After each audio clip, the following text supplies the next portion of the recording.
Well, far be it from me to break the tradition of standing at the podium. Thank you very much, Mikhail, and thank you, Elena, Yuri, and all of the others involved in this fabulous association for the opportunity to come and talk to you today.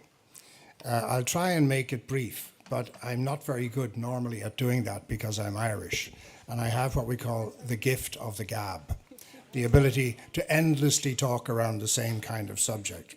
But let me just begin by trying to connect with some of the comments that were made by the previous speakers. First of all, I'm absolutely blown away by what Barbara said about 91% of Russians no longer relying on the state to provide almost any of their needs. This is just extraordinary. I am completely blown away by it.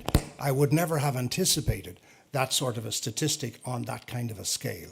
But I think it speaks a lot to what is happening to a global society. And I cannot wait to see Russia explode on the scene peacefully in a manner that brings to the rest of the world the benefits of this extraordinary efflorescence of civil society that is obviously taking place with Generation Z, as you called it. And I think the prospect of crowdfunding of civil society is the answer to, as it were, the demonization of NGOs in some parts of the world as foreign agents, that this is the way to overcome that particular problem. The next thing I would like to comment on is Elena Zemkova's extraordinary presentation on Memorial, and say that it is very like a project which I launched when I was in Ukraine. By the way, I was introduced to you as a member of an Irish institute simply because one needs an institutional hat. But actually, I served 32 years in the United Nations, and my last position was as the UN representative and coordinator in Ukraine from 2004 to 2009. Now, and so now I'm just an old age pensioner. I'm not really working for anybody. When I was in Ukraine with Katerina Yushchenko, the former First Lady, and with the Intel Corporation, we put together a project which was somewhat similar, almost remarkably similar to what Elena has described. And it was basically going to schools. It actually came out of an experience I had personally when I went and stopped at an old folks' home on the outskirts of Kiev, on the fringe of a forest. And this was a home which was built for great artists of the Soviet Union, world-famous composers, scientists, and other people who had all kinds of medals. And each one of them had a tiny little bedroom and a wardrobe, and on top of that, a few old boxes. And there's nothing that they liked more than to take all of that down and show you the press coverage from the Soviet days and Pravda, Izvestia, or whatever, about all the wonderful things they had done and all the wonderful places they had gone. And these people were left alone. Nobody was visiting them anymore. Not family, nobody. An Italian NGO was coming occasionally with medicines. And I thought, these people have such an extraordinary experience, but so does everybody of that generation in the former Soviet Union, in Ukraine, in Russia, and elsewhere. They've lived through the types of experiences, the extraordinary experiences that have to be remembered, because we learn and we must often not repeat, or we at least must cherish, as it were, the virtues that they managed to endure with and that saved them from a fate worse than death. But what we did with that project was we got the schools in the country, the young people, to go and meet the old people, to interview the old people, to build up biographical profiles. And this was to go on the internet as a sort of a historical memory project. And it's very like something which in my own country, in Ireland, we had in the 1930s. It became the National Schools Folklore Collection. And in the 1930s, young people were asked to go and talk to their elders and record experiences. And they were also given specific topics to look at. And one of them was the Great Famine in Ireland, when in the 1840s, the Irish population dropped dramatically, because we had a population of about 8 to 10 million at a time when the UK population was the English population was about 15 million. So we were practically 80% of what the English population was, whereas today we're only about 10%. and we lost 2 million people from the famine, and a pattern of emigration that only really began to reverse in the 1990s, almost 150 years later. Now that Irish famine was to Ireland what the Golodomor was to Ukraine and to some of the other former Soviet countries that were affected by Stalinism. And so I just wanted to mention this. But we did something with the National Schools Folklore Collection, which you might want to take note of. It's that UNESCO has, in 2003, brought about a convention on the safeguarding of intangible cultural heritage. And I lobbied the Irish government, which was a bit lackadaisical about this, to go and ratify this convention. And eventually, well, the government and the parliament ratified the convention, and they took up on two of my proposals. One was that the Irish tradition of playing bagpipes should be regarded as a cultural heritage. And the other one was the sport of hurling. That's a kind of like hockey, but you play it with a stick and an almost rock-solid ball. So both of these have now been registered with UNESCO as elements of World Heritage, and so has the National Schools Folklore Collection. So this is something you might like to think of, getting it registered with UNESCO as an element of intangible cultural heritage from Russia. And we could do the same for Ukraine with the similar project which we had there. Now, we've talked a little bit about universalism yesterday, and I just wanted to say that I think there are three fundamental erosions of authority which are affecting our perception of universalism. There's an erosion of political authority, which we see practically universally, of religious authority, which we see in the decline of practice, in particular in my own country, which is now being called a post-Catholic country. And there's an erosion of scientific authority, which we see clearly in the antics of President Trump in rejecting the climate deal, the Paris agreement, and everything else. And these erosions of authority are partly a result of an information revolution, but I think they are also partly a result of a sort of a populistic reflex. And we have a problem in terms of reflexes, I would say. It's that, I call it the baby bathwater reflex. We see a problem, and the Irish are particularly bad at this, actually. We see a problem and we want to throw out the bathwater, but sometimes we want to throw out the baby. And I think the problem that we have would say, just take an institution such as the United Nations. The United Nations rightly comes in for a huge amount of criticism because of the failures of the Security Council to address global security. But how can it, when it has got 5 permanent veto-wielding powers, who are the winners of World War II, and that's the only thing that they can say about themselves, but they're also the largest manufacturers of arms around the world, and we entrust our security to these arms manufacturers. It makes no sense to me. And it needs to be reformed. And I think the reform, you can talk about enlarging the Security Council. And by the way, Ireland is a candidate for the Security Council in the coming years.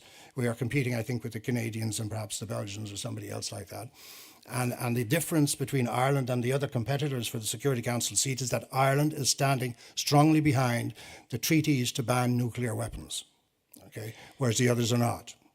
Okay, so remember that. The problem is that I think we throw the baby out with the bathwater. We reject something, we reject an institution because of a flaw, instead of fixing it.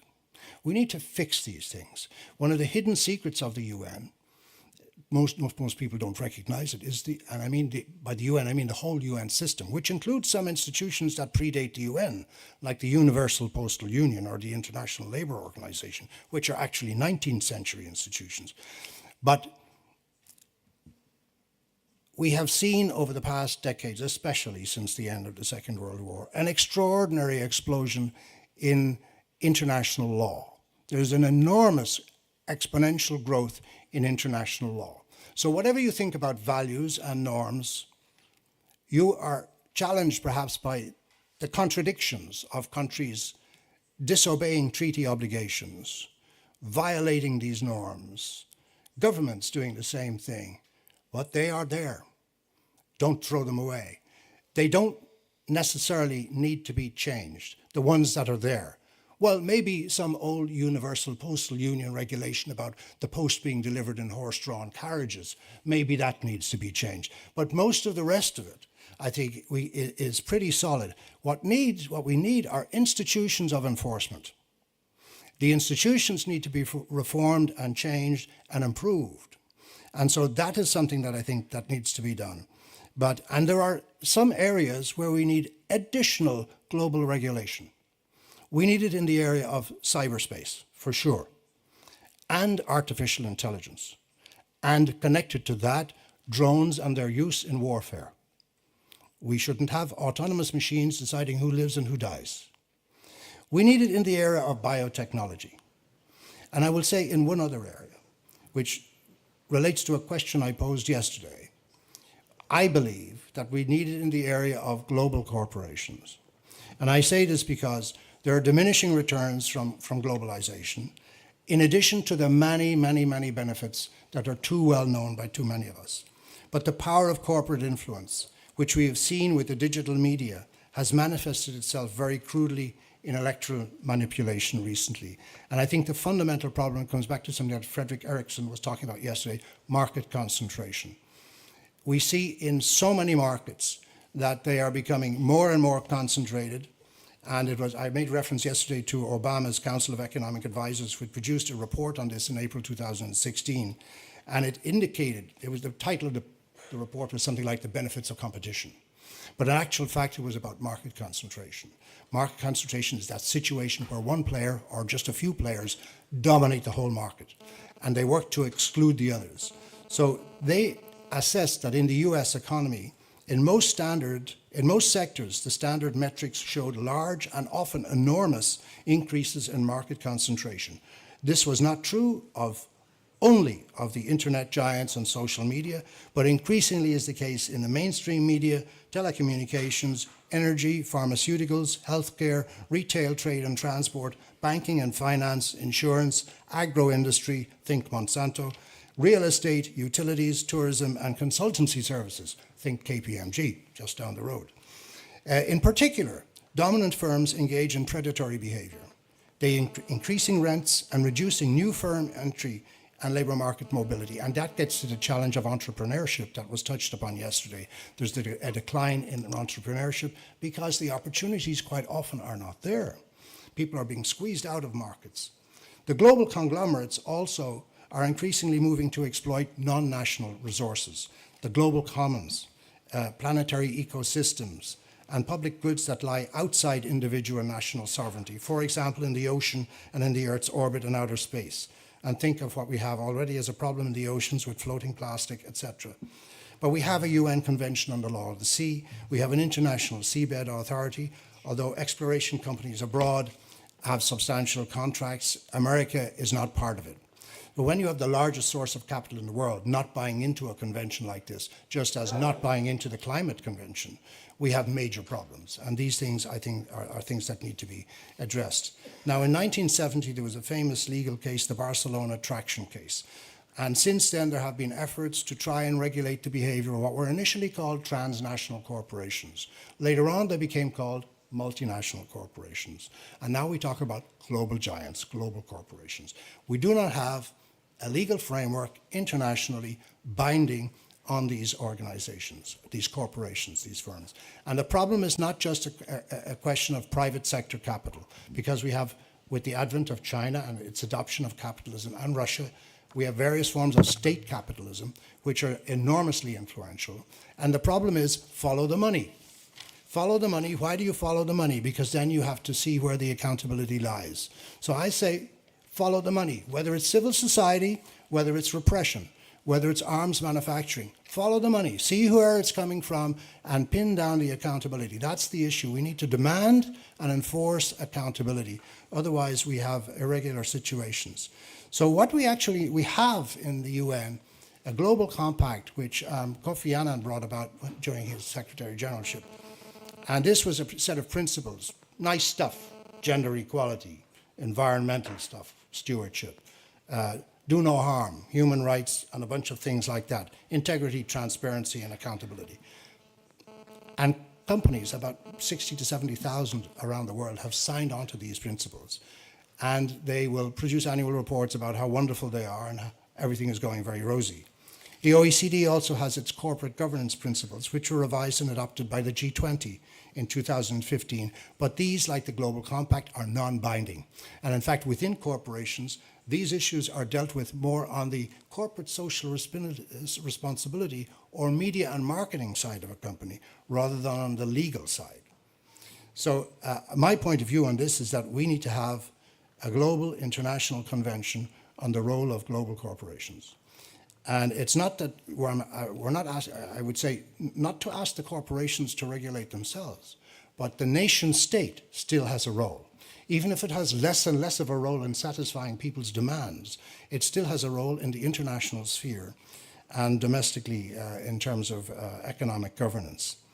We need a global convention on the international legal standing of multinational global corporations, their rights and responsibilities, with an obligatory code of conduct and enforcement mechanism.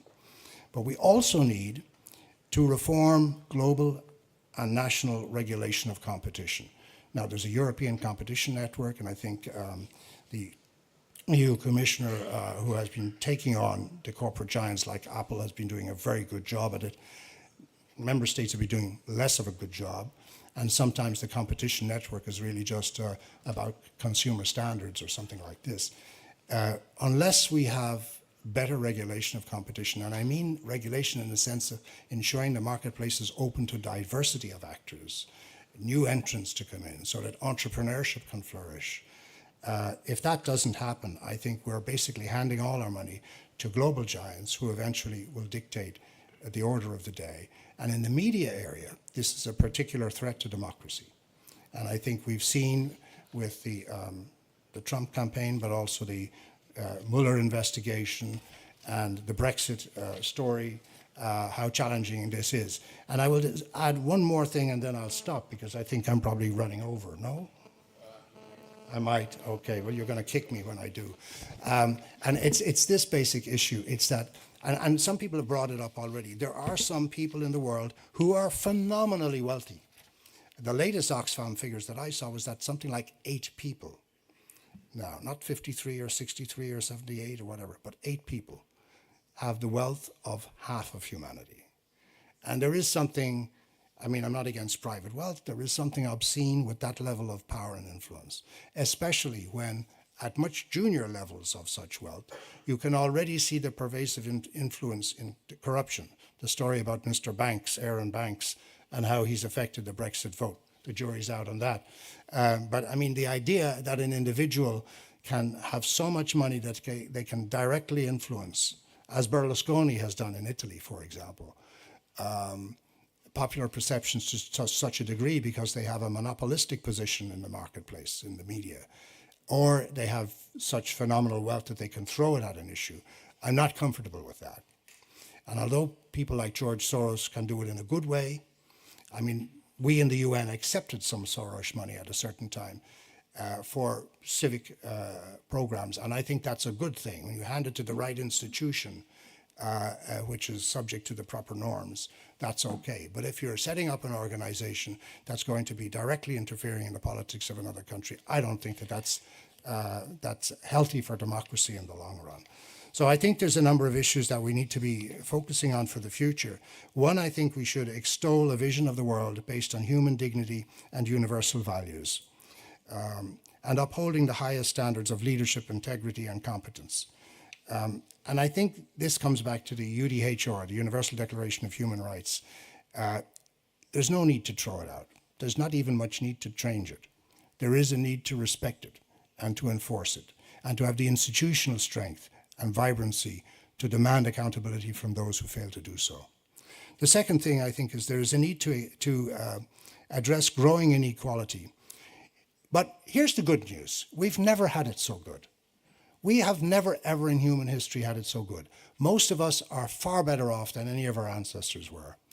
And we fail sometimes to recognize this. In fact, in the past few decades alone, the UN Global Human Development Report indicates that there's been a 20% increase in the level of human development around the world, and in particularly in the least developed countries. But the problem is that the stratum of society that has benefited the least from recent progress is the working and lower middle classes, especially in Germany and the United States and a few other countries like that, in Britain in particular.